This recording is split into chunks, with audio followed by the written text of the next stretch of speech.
just stunning. God, that's so gorgeous. Wow, look at that anti-reflective coating. I like the band. Wow. Oh, well, if I'm already talking, I might as well just give my rundown on my thoughts about these, right? So these are from Abe. Abe hit me up and we met up. I think we grabbed some coffee. I kind of forgot to get some coffee, but whatever. And we're talking watches, and he gave me these 3 to review so far, and I'll give you the kind of story about all the different ones that he was talking about before I forget, because I don't want to forget this too. So with the Omega, actually interesting. Okay, we'll bring about that part last. So first he has the Frederique Constant quartz, extra thin, and he has a Timex weekender. He doesn't know the model number for this, so I'm gonna have to find out. And then of course the obvious one here is the Omega Seamaster Bond, 36.25 millimeter. So he uses the Timex as his biking watch, and as you can tell, it's pretty scratched up on this side. He said from falling. Wow, right?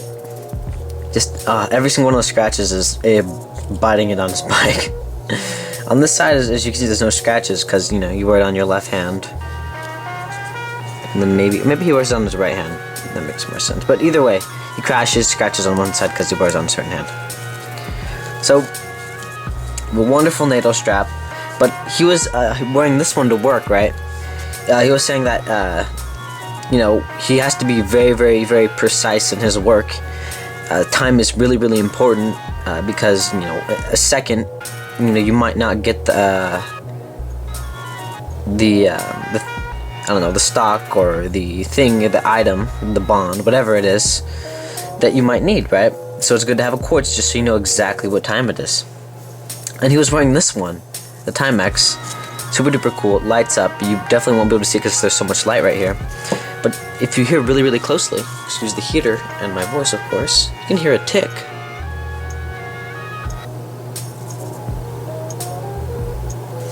I don't know if this Timex, if it's just, if it's obviously the second sound rattling, but this Timex, he stopped going to work because of that tick. That was so annoying. So then he got this one, and as you can see, there's no second hand at all. But yeah, this one he was wearing to work, but he didn't like the tick, so then he wore this one. Stunning piece. Super duper duper razor thin. Lovely. Look at I really like that dial. I think it's super duper gorgeous. He was saying that the date wheel's a little bit off, but it's almost unnoticeable. I would not have noticed it if he didn't notice it. But if this was my watch, I probably would notice it. Looking at it all the time. But look at the dial. Stunning. So it's just very classy, really. Look at the 1, 2, 3, 4, 5, 4. Right? And that dial. It's so interesting. So much complexity. This watch, I recently reviewed Damien's collection, and Damien's collection is super duper different from this. He has all sports watches. He has big watches that, can freaking take a sledgehammer banging onto them, right? Nothing, his dress watch is really, really big. And comparing that to this one, it's so crazy to see the difference in taste and what people choose for a dress watch. Of course, this one I would say is more my style, but then again, Abe lives like, he's from Indonesia, but dude, he lives in my area, he lives in my quadrant of Seattle, right? And I wonder why of course it's probably two different things, different tastes, different backgrounds, different upbringings, different places they're supposed to be. I wonder why that Damien chose the Loris, and Abe chose the Frederique. And I have the Sarb 033, but that one is just an icon. Hella people have that. Abe also has 035. But yeah, why do I have the Longines, right? It's so crazy how many different versions of a dress watch different interpretations of a dress watch there is, and I think I'm really starting to appreciate what like a dress watch is. I wore the Sarb 033 on a Nieto strap. Am I wearing it right now? Yeah, I'm wearing it right now for like 3 days straight, and I usually do not wear watches that often straight. I would have a few Arnie's. I actually have a few Arnie's watches. The freaking Alpinist, that was another one I did that with. But on my personal collection, this is the very first time I just wore one watch straight. So a little bit about the work, about why he chose these 2 different watches for work. And by the way, this strap is super duper beautiful. Reviews coming in all this very recent. And he has other watches he wears. When we were talking, he was wearing an Oyster Perpetual in purple because of UW, which had a super duper good season this year. The Seamaster, and he said he doesn't want to wear it to work because in Indonesia it's a cultural thing not to have a watch that's more expensive than your superiors. Isn't that so interesting? I thought that's so interesting, right? And how that gets applied to timepieces. That really just makes me go back to thinking like how much of a statement these things are. I worked in the professional field, right? But I was working in engineering, and in engineering, right? Software, hardware, stuff like that, right? And no one really had a watch. If you had a watch, it was just like, you just bought a watch and just so it could tell the time. But I have never seen watches like any of these. Maybe Timex at work before, ever. Anyway, blah, blah, blah, blah. I worked there for a few months, right? And no one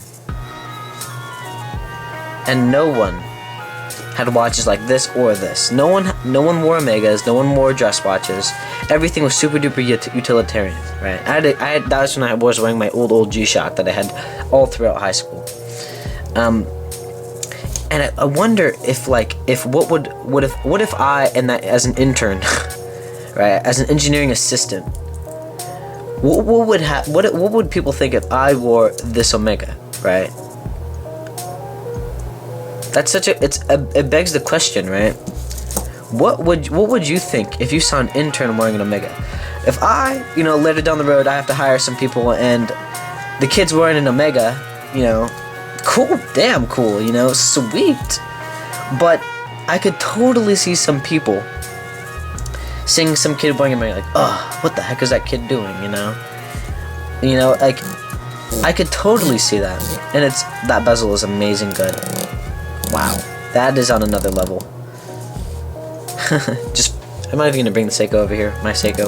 But yeah, that bezel was just reminds me. It's the more solid feeling than the Citizen. Surprisingly, the Citizen, I gotta say that the bezel on that thing is crazy, but this one's crazier. The manual one on this you can barely hear. But yeah, in general, just some of my thoughts and rants about these 3 watches that Abe lent me. It was the first time I got to hear the story on why he told me the story on all the watches he lent me.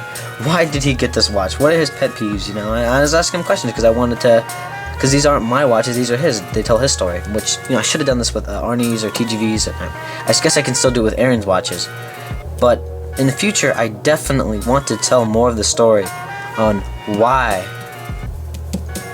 someone chose these watches, right? Because think about how much fun I had doing. Everyone who has a watch channel does when they talk about their collection. All the little things, the knacks, the things they want to say. But I don't know. I think that's the story behind why he chose these watches. Super duper interesting, especially the ones about his work. Yeah, dude, super duper cool guy. I seem to be meeting a lot of really cool people from this YouTube channel. Definitely. So, my pick of the bunch, obviously the